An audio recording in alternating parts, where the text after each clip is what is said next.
Doctor Babasaheb आंबेडकरांचा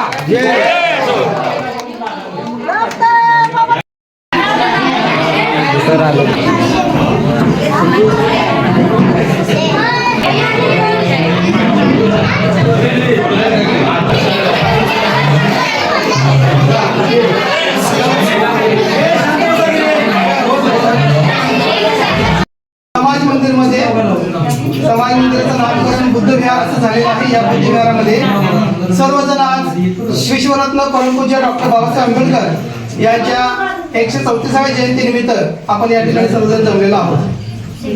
जयंती 1 दिवसाची असते, एक दिवसामध्ये आपण हा सोहळा साजरा करतो, पण या 1 दिवसासाठी जयंती साजरी करणारे जे तरुण वर्ग आहे, मंडळ आहे, त्यांना जवळपास 2 महिने राबवले आणि हे 2 महिने राबल्यानंतर आजचा हा सोनेरी क्षण, सोनेरी दिवस आपल्याला बघायला मिळतो। फुल देताना तिकीट टाळ्या वाजवूया आपण।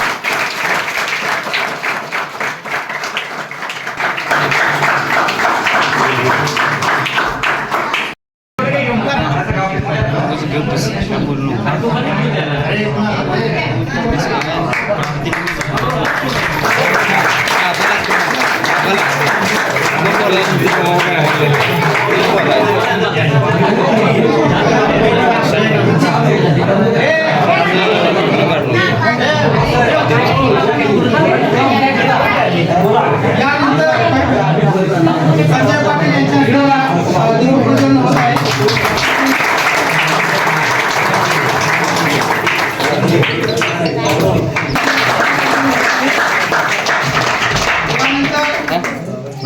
आरडी यादव सर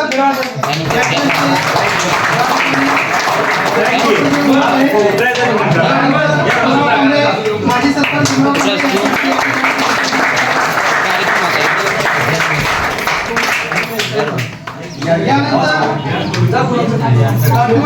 गावचे दलालीचे ग्रामसेवक माने कुमार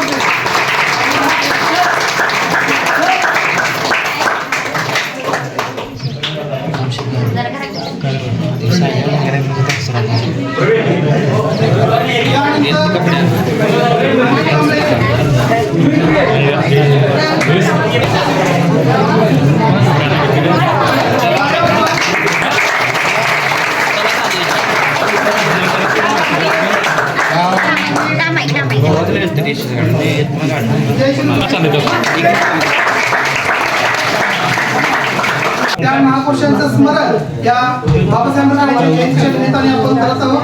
आंबेडकर यांच्या प्रतिमेला पुष्पहार प्रशांत कांबळे यांनी हार अर्पण करून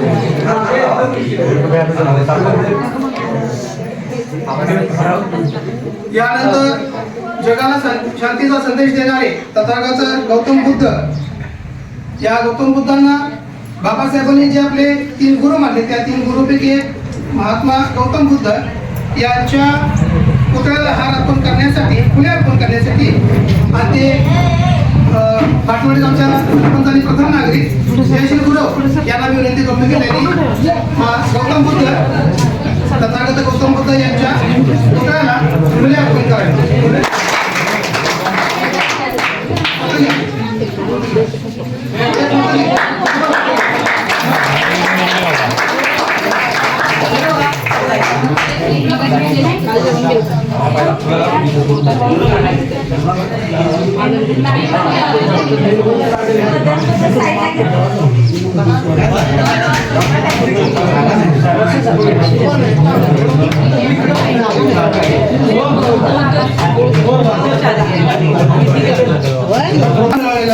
त्यामुळे मी छत्रपती शाहू महाराज यांच्या प्रतिमेला पुष्पहार अर्पण करण्यासाठी कल्पना कांबळे यांना मी विनंती करतो।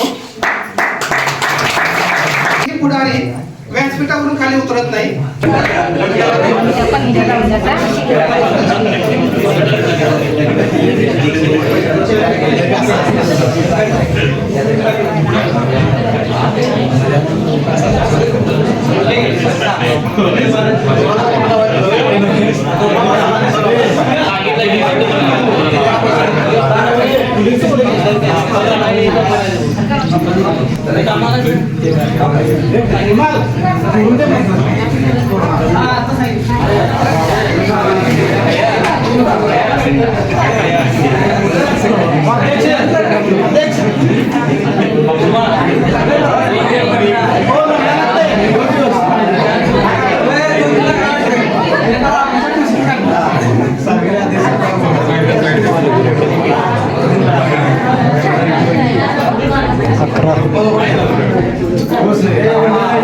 अर्पण करण्यासाठी मी माननीय संजय पाटील यांना विनंती करतो की त्यांनी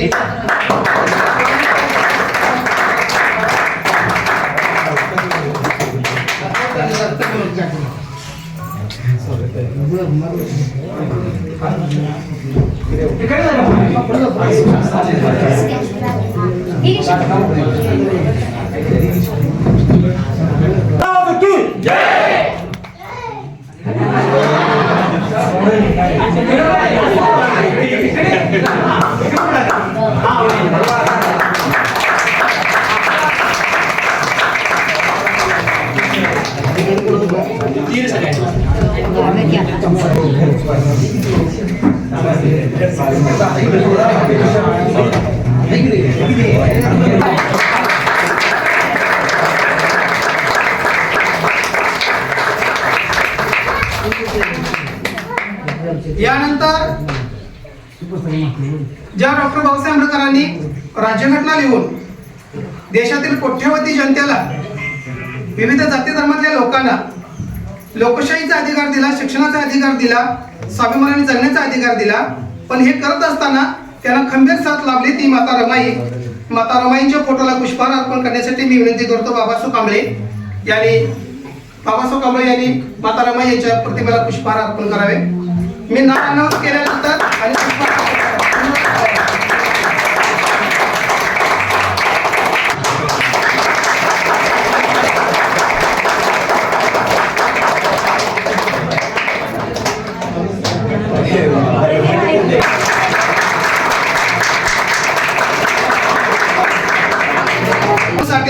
त्यांच्या प्रतिमेला पुष्पहार अर्पण करण्यासाठी मी आरडी आदर सर यांना विनंती करतो.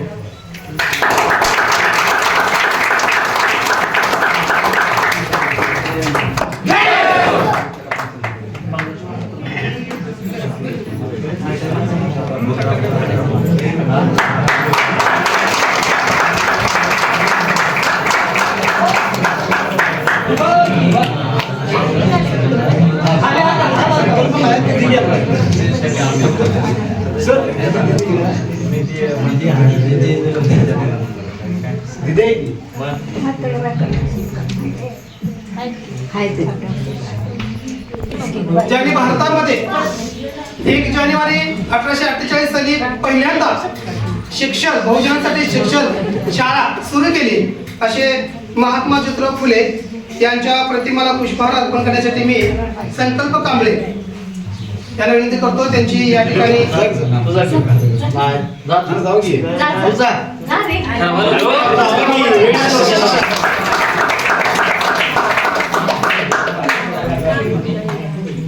महात्मा ज्योतिराव फुलेंचा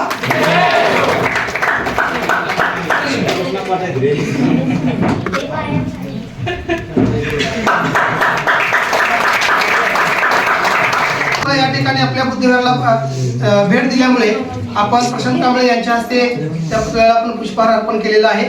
पण त्यासोबतच बाबासाहेब आंबेडकरांच्या प्रतिमेला पुष्पहार अर्पण करण्यासाठी आणि फुले वाहण्यासाठी मी सतीश सुतार आणि अजिंक्य भोसले यांना विनंती करतो.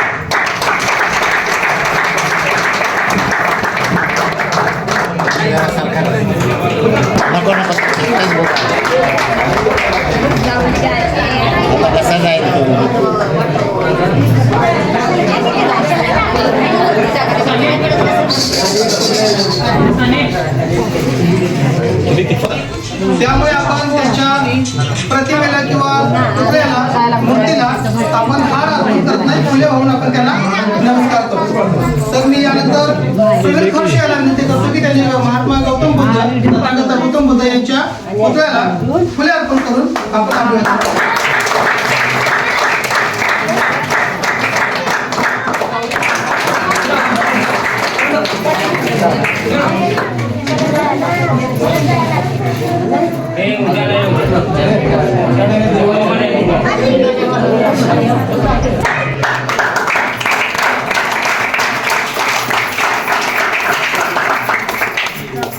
यानंतर प्रणित वाडकर उपाध्यक्ष अमर कांबळे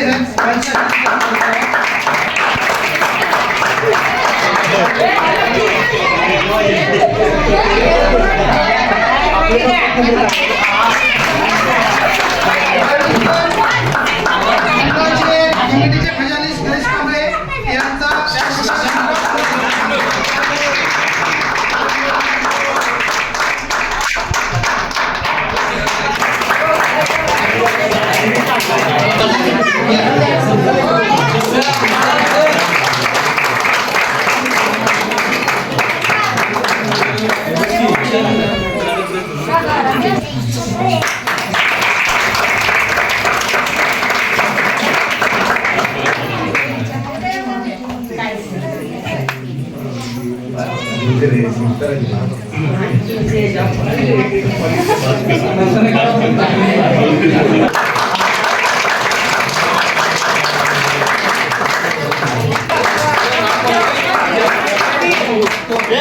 तसंच आहे.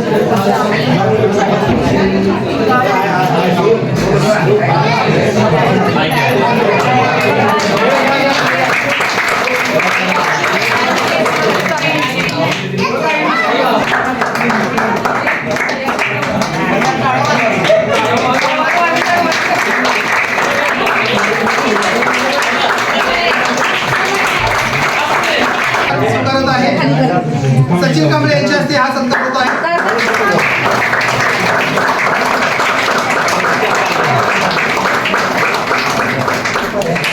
त्यानंतर पुढचे कमिटी सदस्य आहेत.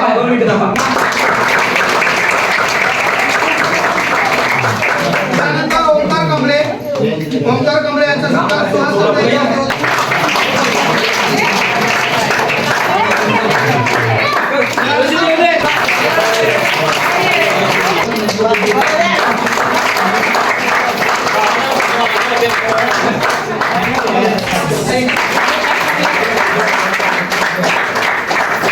रात्री घेतला 12 वाजता आणि आतषबाजी करून या जयंतीच्या सोहळ्याला आपण सुरुवात केलेली आहे.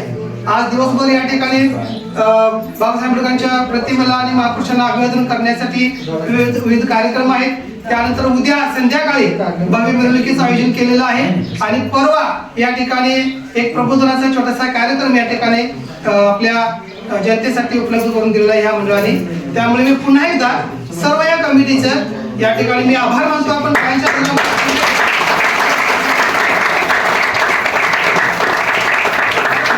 त्यानंतर आपला हा बुद्धिविहार बांधून काही वर्ष झाली, पण आपल्याला रंगरंगोटी बाहेरून या ठिकाणी स्वतः साहेबांनी लक्ष घालून केलेलं आहे आणि या सर्वांच्या आपल्या सहकार्याने किंवा साक्षीने साहेबांनी इथं आल्यानंतर एक शब्द वापरला की तुम्हाला माझ्याकडून आणि काय पाहिजे सांगा. त्यामुळे असे म्हणणारी व्यक्ती मला वाटते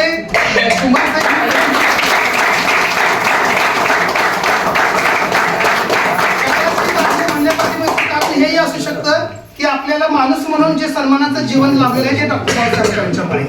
आपण जो कोणी आज आहोत, जे आपण आर्थिक संपत्ती आहे, सामाजिक संपत्ती आहे जी आपल्याला लाभलेली आहे, समाजातलं जे प्रतिष्ठित मान आपल्याला सन्मान मिळालेला आहे तो बाबासाहेब आंबेडकरांच्यामुळे.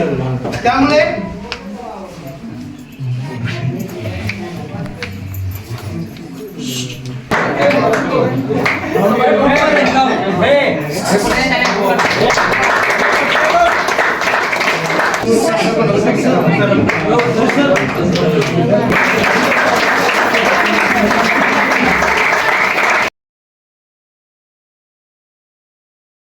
न म्हणता विश्वरत्न अभिवादन आणि तुम्हाला सगळ्यांना शुभेच्छा. तुमच्या भाटनवाडी गावातच नाही तर आता मी जवळपास 20 वर्ष माझी नोकरी होत आली, तर ज्या गावात जाईल तिथं मी त्या गावचा ग्रामसेवक म्हणून माझं गाव म्हणून मी काम करतोय. आणि तुमचा रिस्पॉन्स यायसाठी मला असं वागणं पण गरजेचं आहे. आणि मगाशी म्हटले त्यांनी आज त्यांच्यामुळे आज आम्ही आरक्षण जे आहे सगळ्यांनी मिळाले. त्या आरक्षणाच्या आधारे आम्ही नोकरी असतील किंवा आपल्या सामाजिक जे राजकीय आरक्षण असतील सुद्धा यांच्यामुळे आम्हाला लावलेले आहे. तर मी तुमचा जास्त वेळ घेणार नाही. मगासपासून म्हणजे गावाच्या वेळी इथं आलो, पहिल्यांदा एंट्री केली की बाबा भाटसवाडी गाव आपल्याला घ्यायचं. बघितलं तर आमदाराच्या शेजारचं गाव आहे, आसपास सगळे राजकीय नेते चांगले चांगले आहेत, पण तुमच्या गावात म्हणावी तेवढी कामं झालेली नाहीत. कॉन्ट्रॅक्टर लोक पण आहेत तुमच्या गावात बरं काय. पण आणि चांगली गोष्ट काय आहे, बिनविरोध गाव झाले. त्या दृष्टीने म्हटलं आता आपल्याला इथे काम करायला संधी आहे. 2-3 वेळा मी इथं समाजात पण येऊन गेलो की बाबा, पण वाईट काय एक गोष्ट ऐकायला मिळाली माहिती काय की 15% हा तुमचा हक्काचा निधी आहे. 5% मागास अपंगांचा, 15% मागासवर्गीय, 10% महिला बालकल्याण. तर आमचे 14 तारीख आल्यानंतर आमची मासिक सभा झाली ग्रामपंचायतची. सरपंच, विद्यमान सदस्य आणि माजी उपसरपंच आणि सर्व सदस्यांनी विषय काढला. साहेब जयंती निमित्त त्या लोकांना आम्ही दरवर्षी पैसे उचलून देतो. मी म्हटलं पैसे उचलून द्यायचं नाही, म्हणजे काम करून द्यायचं. कारण तुम्ही डॉल्बी आणता त्याला माझा विरोध आहे. म्हणजे मला तुम्ही काय म्हणायचे म्हणा, पैसे तुमचा तुम्ही काय करायचे करा. मी त्यांना काय म्हटलंय, वर्गणी द्या. मी म्हटलं वर्गणी नाही, म्हटलं मी तुम्हाला वस्तू स्वरूपात देतो. मी काय केलं, इंडोर 2 झाडं हिचे आणलेत की बाबा जेणेकरून इथला गेटअप वाढत. आणि त्यांना रिक्वेस्ट पण केली ज्यावेळी एनओसी नाही आले त्यावेळी त्यांना काय म्हटलं की बाबा एवढी लोक आहेत ना, तुम्ही एक एक एक स्वतःहून झाडं द्या. त्या साहेबांच्या दारात झाडं मस्त आहेत बघा, जेणेकरून त्याच्यावर प्रसन्न वाटलं पाहिजे. तर 15% निधी जो आहे का नाही, मग त्यांना ऑप्शन काय सुचवलं आम्ही की ठीक आहे अनामदाना नेल्या असतील, काय केलं असेल, विकला तर कोण नाही 100% वापरात घेतले असतील, विकलं तुम्ही काय बरोबर. तर त्यांना काय करा, मीटिंग घ्या आणि एक आव्हान काय करा की बाबा जे कोणी नेलेल्या वस्तू असतील, भांडे असतील, खुर्च्या असतील, त्या तुमचं तुम्ही दरवाजा उघडा ठेवता आणून ठेवा. जरी दिसला तरी त्याला चोर म्हणून नका. अरे वा, ही प्रॉपर्टी तुमची आहे. मी काय म्हणतोय, प्रॉपर्टी तुमची आहे, मग आम्ही तुम्हाला द्यायचं का नाही. मी काय म्हणतोय, आता कलर चोरून येणार आहे. मी काय म्हणतोय, कलर केला कलर चोरून येणार आहेत का. अहो बऱ्याच वस्तू ज्या आहेत की जेणेकरून आता मी यांना काय म्हणतात, तुमचं कॅटरिंगचं स्वतः चालू करू शकताय, भांडे आहेत बरोबर, कार्यक्रमाला भांडी देऊ शकताय, भाडं की त्यात भांडी चोरीला जायला लागलं. हे किती वाईट आहे सांगा मला. म्हणजे आज हे बोलायचं तर मला का बोलायचं याची गावाला नाही सफर होतो बरोबर. कशी एकत्र सापडणार आहे का. आणि आज आपल्याला यांच्या माध्यमातून एवढ्या संधी मिळाल्या. दलित वस्ती स्पेशल फंड आहे, वैयक्तिक लाभ कितीतरी आहे. किती लोक आला माझ्याकडे, मी आता 4-5 महिने आलो, खुर्ची बसतोय, येतोय, जातोय मस्तपैकी. माझा पगार कमी होत नाही, काय नाही, काम नाही केलं. पण मी कोणासाठी आहे, मी असेल, कृषी सहाय्यक असतील, आरोग्य सेवक असतील, तलाठी असतील, परत तुम्हाला सांगतो किती जण लाभ घेतला, किती जण तिथं गेलेत काय, हे सगळे सदस्य आम्ही कोणासाठी आहे. आमची बॉडी एवढी बार आहे ना, फक्त तुम्ही मागायचं की बाबा काय पाहिजे सांगा. म्हणजे मी ते पुढ्यात आहे म्हणून म्हणत नाही बरं काय. म्हणजे या 4-5 महिन्यातला जो अनुभव आहे तो सांगतो तुम्हाला काय की आपल्या आणि ह्या याच्यातून आपल्याला लायब्ररीसाठी पण मागणी करते बघा. किती जण आले तर बाबा आमच्या इथे लायब्ररी पाहिजे. आज गावातील बरेच लोक चांगल्या चांगल्या पदावर नोकरी लागले. आणि तुम्हाला सांगतो त्यांची ओळख एवढ्यापर्यंत आहे ना, म्हणजे आता हे म्हणत नाही, आता त्यांचं शेतकरी गट तुम्हाला याचा नंबर बाहेर काय नाही, हायड्रोपोनिक संजय पाटील म्हणून नेमकं सेवा आहे बऱ्याच वर्षापूर्वीपासून. म्हणजे एवढं भारी त्याचं ऍग्रिकल्चर मध्ये काम पण चालू आहे. किती जणांनी त्यांचा अनुभव घेतला. हे बघा, राजकारण हे इलेक्शन पुढचं चालना देण्यासाठी काही प्रयत्न करणे गरजेचं आहे. कारण आपण ऐकलंय अनेक वेळा, उपाशी पोटी तयार झालेला कार्यकर्ता तो नाही शिकला तर भविष्यात तो लाचार होऊ शकतो. लाचार व्हायचं नसेल तर आपल्याला शिकलं पाहिजे, शिकल्याशिवाय पर्याय नाही. आता एवढं मी का सांगतोय तर बाबासाहेब आंबेडकर एक दिवशी लायब्ररीत बसले होते आणि लायब्ररीत बसले असताना दिवसभर वाचत होते. संध्याकाळ झाली, तिथला ग्रंथपाल उठून जात असताना म्हटलं बाबासाहेब आता वेळ झालेली आहे आणि तुम्ही आता जावा. तर ठीक आहे मी बसतो म्हटले, 5-10 मिनिटांनी मी जातो. तरी पण तो गेला. दुसऱ्या दिवशी परत आला. आल्यानंतर बाबासाहेबांना म्हटला की तुम्ही अजून इथं आहे का. तर तो म्हटला हो. बाबासाहेब म्हटले होय. तर बाबासाहेब म्हटले की तुम्ही काल दिवसभर बसलाय, रात्रभर तेच करताय, दुसऱ्या दिवशी पहाट झाली, 11 वाजले, तरी तुम्ही त्याच ठिकाणी बसून आहे. तुम्हाला कंटाळा नाही का? तरी कंटाळा केला असता तर आज आपण इथं बोलायला बसायला उभे राहिलो नसतो. एवढी मोठी ताकद या माणसानं सुद्धा आम्हाला निर्माण करून दिली आणि याचं गांभीर्य भविष्यात जे काय वाईट परिणाम होणार आहे ह्याचं सुद्धा आपण आज होते शिकलेली पोरं आपण ह्याचं सुद्धा आपण आज आपल्या या समाजामध्ये इथूनच उठाव व्हायला पाहिजे. उठाव करत असताना एका माणसाने केला तर तो दुसऱ्याने तिसरा केला तर उठाव व्हायला काही वेळ लागत नाही आणि तुम्ही खरंच उठाव करताय. मागच्या 2-3-4 महिन्यापूर्वी पोरं म्हटले की आम्हाला पीओपी करायचे, आपण जाऊन ग्रामसेवकांना भेटूया. त्याच्या अगोदर म्हटले की 15% रक्कम आपली मिळालेली आहे, आम्हाला साऊंड सिस्टीम घ्यायची आहे ग्रामसेवकांना. म्हणजे काहीतरी नवीन काहीतरी करायचं असा एक संकल्प घेऊन चाललेली मुलं आहे. एक वेळ डॉल्बी साऊंड सिस्टीम घेतली, नंतरच्या लगेच मागच्या 1-2 महिन्यापूर्वी म्हणले की आपल्याला जयंती आलेली आहे आणि जयंतीच्या अगोदर काही करून रंगरंगोटी झाली पाहिजे, आतून पुट्टी करून सिलिंग करायचं.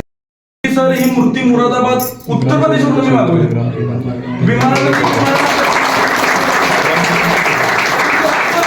आपल्याकडे देवाची मूर्ती पितळेमध्ये केली जाते, परंतु ओपनच्या धातूमध्ये, कारण बाबासाहेबांनी मूर्तीच कोण तयार केलं नव्हतं. मग मी असं प्रत्येकाने सांगायचो की छत्रपती शिवरायांची पण मला मूर्ती द्यायची म्हणलं द्या, ती सुद्धा कोण करत नाही सर MIDC मध्ये, कारण ते होत नाही, मोल्ट बनत नाही. शेवटी मग कुठं म्हणतोय, मी नागपूरला विचारलं तर अमरावतीमध्ये बुक केली ते म्हणले मिळत नाही, तुम्हाला उत्तर प्रदेशला जावं लागेल. मग तिथून बुक करून ती बाय विमानानं आली, पुण्यातून इकडे मागवली. मला खरोखर आम्ही सांगितलं, मी सगळ्यांचा आभार मानतो की मला तुम्ही मान सन्मान दिला. यासाठी सुद्धा आपण कर्तृत्व मोठं लागत असं काही नाही, छोट्या छोट्या गोष्टीतून कर्तृत्व मोठं होत जातं. माणूस प्रत्येकाने कुणाकडून काहीतरी शिकत असतं. मी मला पण त्यांचं नाव घेतलं कारण की त्यांनी भीमरावते असतील, RD सर असतील, अमित दादा असतील, माझे वडील असतील, कारण की प्रत्येकाला माणूस कोण ना कोण कुठं ना कुठं सांगत असतो. आपण प्रत्येकाला मतभेद विसरून चांगलं राहावं, चांगलं जगावं इतकंच मी अपेक्षा करतो. छोटं माझं भाषण संबोधतो. धन्यवाद. देवी समारोपाकडे वळण्यापूर्वी साहेबांनी सांगू इच्छितो की मागच्या वर्षी आम्ही वर्षावास कार्यक्रम या ठिकाणी घेतो, म्हणजे जुलै ते सप्टेंबर ऑक्टोबर पर्यंत दर रविवारी एक व्याख्यात आणून या ठिकाणी व्याख्यान घ्यायचं आणि त्याला अशीच गर्दी असायची. ती वर्षावास मालिका आम्ही 1 वर्ष पूर्ण पाडली. त्यानंतर आम्हाला ती मूर्ती लोकांनी या ठिकाणी दिलेली आहे. तर आता